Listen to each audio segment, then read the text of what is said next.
Alright, so for the head, I might have to experiment a little bit. I don't know exactly what I'm going to do yet. But I am going to be using the Unwrap tool. And with the Unwrap tool, really, it's kind of it's not a hit or miss kind of deal, but you kind of have to predict what it is that you're going to get.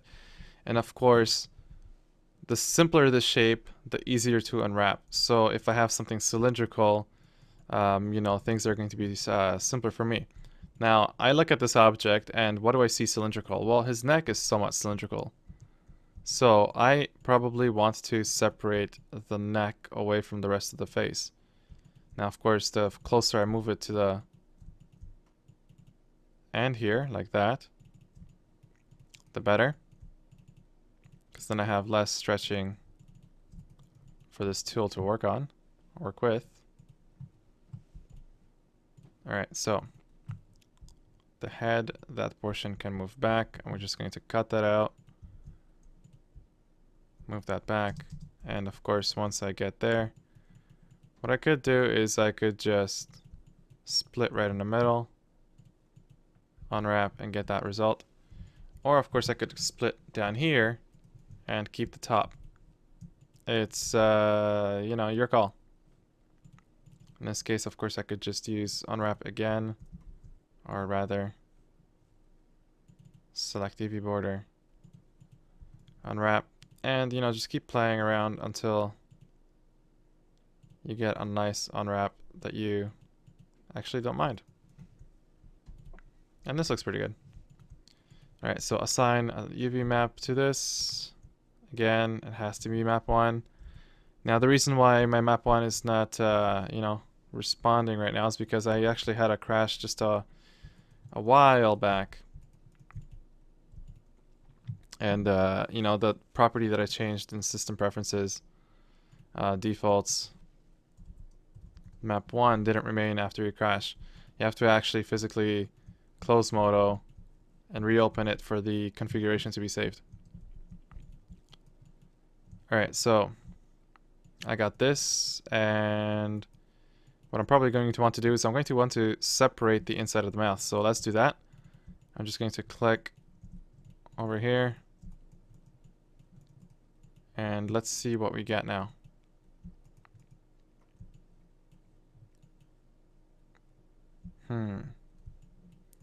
Might want to go a little bit further out, but I'm thinking that might be a little bit dangerous, so I'm just going to keep it as is.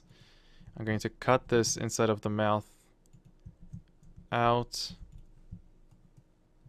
and now I have this ugly part inside the mouth. But what I might try to do is I might try to just hit unwrap and then seal holes, and once I seal the hole, you might notice that it's sealed all these portions here. It's sealed the inside of the mouth, and of course it made sure that I have no problems along the outside of this object here.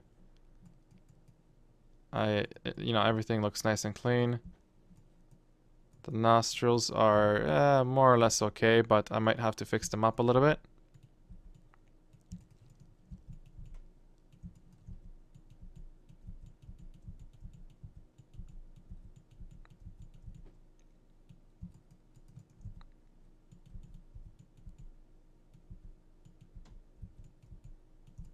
Like that. All you're really trying to do is, again, just remove some of these, these traps.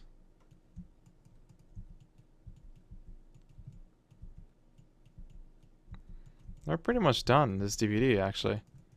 I mean, the next portion will have no narration because it really doesn't need one.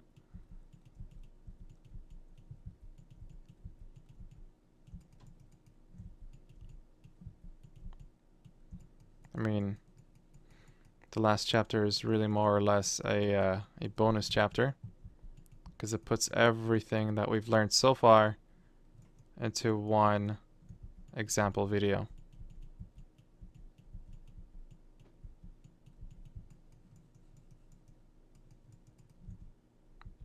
And you might notice that I'm already starting to get somewhat quiet, and that's because I think for the course of this video I've done enough talking. I've pretty much explained everything I needed to explain. You know, there could be some bits and pieces of information here that I might have not gone over, but for the most part, you know, I've gone over a lot of information here.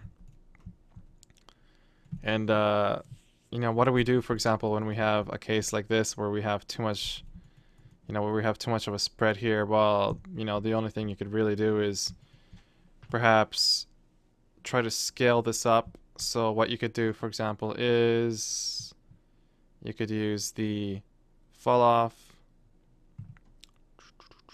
radial. And I saw Brad, people are doing this. It's actually not a bad idea, to be honest. Probably not the best way to go about it, but it's not bad. You go to model, deform, and then you have to find the actual deformer that you're looking for, in this case bulge.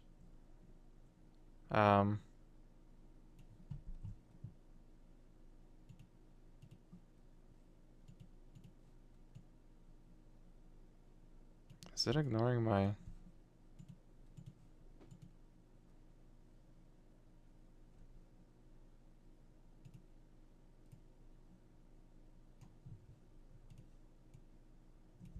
I guess it only works in 501, where, you know, you can actually bulge out a small portion of... Oh no, I guess it works. Yeah, what you have to do is you have to initialize the bulge tool first, then right click to set your fall off. And of course, once that is done, you know, just set your bulge like that. So of course, I'm adding interactively more space towards the middle of the face. Of course, you notice that the back of the head is not moving as much. That's perfectly fine. What I could do again is I could try to, of course, do something like, well, you know, I mean, I could try relaxing again. You know, just make sure this is back to 0. Place a few pins. Again, just left click on these pins. You know, I might want to grab some of these corners here. Do this. Not cool. Seal holes. Yes, yes.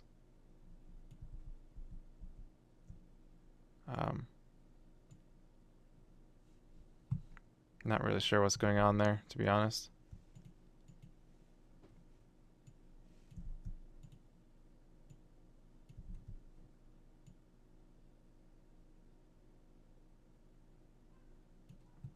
I guess in some cases it kind of falls apart.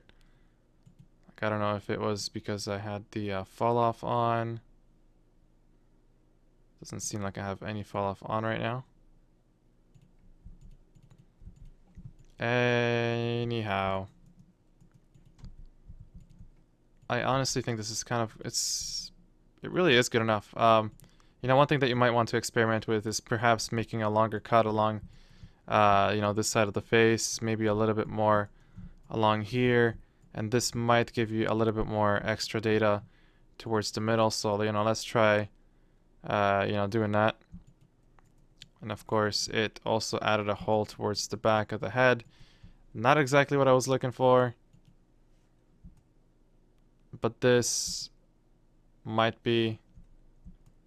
Maybe not. Again, try unwrapping it like that.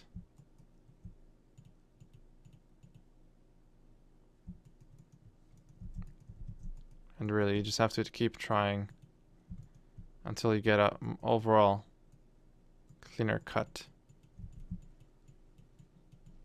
Anyways, I'm starting to get a little bit more data here. This is still not perfect, but better than what I had previously.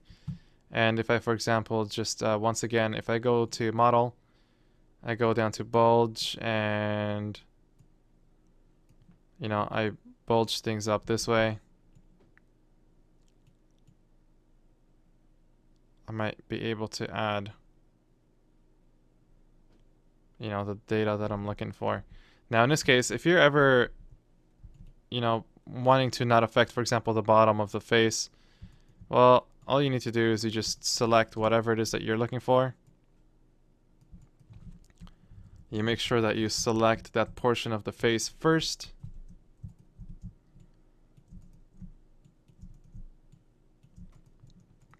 And now, again, use Bulge, right-click outwards to about here, and now use the Bulge tool. And now what's going to happen is, of course, it's making sure that it only affects these points around like that. And of course, once again, you have to choose fall off, radial, and I'm going to choose the standard move tool. And, move things like that.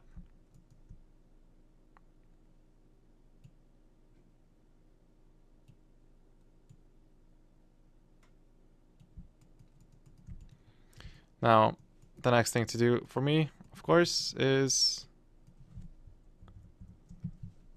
use the element move tool. Move some of that out.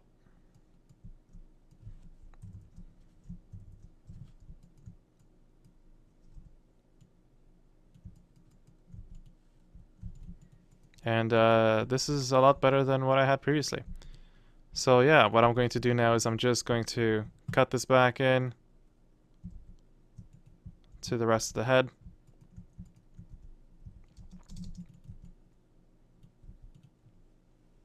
And, if I was a little bit smarter, what I could have done is I could have kept this bottom portion intact. I could have then gone ahead and actually if I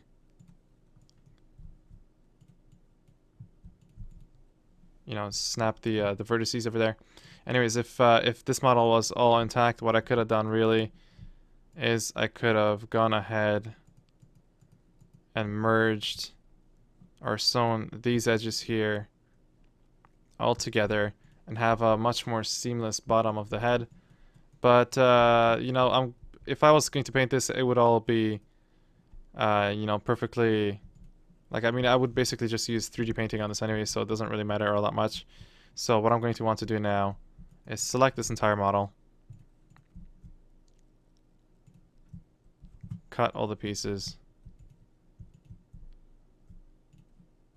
again select all of it. I'm going to want to connect the vertices. I'm going to have to make sure that, as you can see here, I have faces and subdivisions selected, so I'm just going to select the subdivisions again. So polygons, subdivisions in your statistics. Remember, Modo with Seneca's script works quite a bit different than the default smooth tool. So I'm just going to unsmooth this. I'm going to once again cut that, paste it, and now I have 0 subdivisions or 0 faces and all subdivisions. Anyways, so we've gone through modeling a lot of objects here today. We've gone through going through all the different types of methods of projecting to UV all these tools.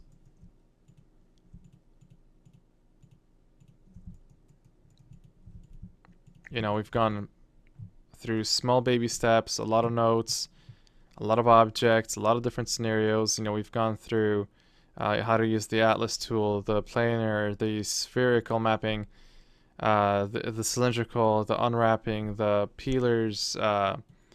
We've gone over sewing and things like orienting pieces, packing UVs.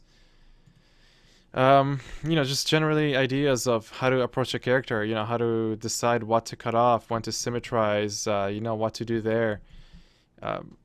Decision making and whatnot, when do you do what?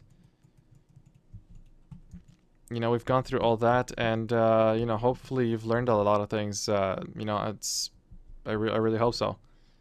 And the next part, of course, I am going to be without narration, going ahead and UVing this object right here, it really is going to be, you know, it's not that it's tough or anything, it's just it's going to be interesting in how I handle this section, for example, or how I handle this blend here.